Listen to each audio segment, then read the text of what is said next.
কবরের আযাব দুটি কারণে হবে সবচেয়ে বেশি। তার একটি হলো পেশাব থেকে ভালো করে পবিত্রতা অর্জন না করা, আরেকটি হলো চগলখড়ি করা।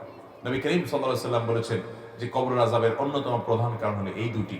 এই চগলখোর ব্যক্তি নাম্মাম, সে জান্নাতে প্রবেশ করবে না। নবী সাল্লাল্লাহু আলাইহি সাল্লাম বলেছেন লা ইয়াদখুলুল জান্নাতা নাম্মাম, নাম্মাম জান্নাতে যাবে না। চগলখড়ি যে কত নিকৃষ্ট একটা চরিত্র, আমাদের সমাজের চতুর্দিকে তাকায় দেখবেন চগলখোর আর চগলখোর।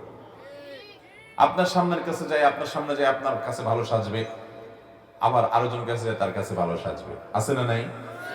এই চগলখড়ির চরিত্র কোন ইমানদারের মধ্যে থাকতে পারে? ইমানদার সব সময় অন্যের কল্যাণকামী হবে। কারোর মধ্যে দুজনের মধ্যে ভুল বুঝাবুঝি হয়েছে, সে ভুল বুঝাবুঝি দূর করার জন্য সে প্রাচীরের ভূমিকা রাখবে, যে প্রাচীর দুজনকে এক করবে। সে প্রাচীর হয়ে দুজনের মধ্যে বিভেদ সৃষ্টি করবে না, বরং পারলে সেতু বন্ধন হবে, প্রাচীর না বরং সেতু হবে।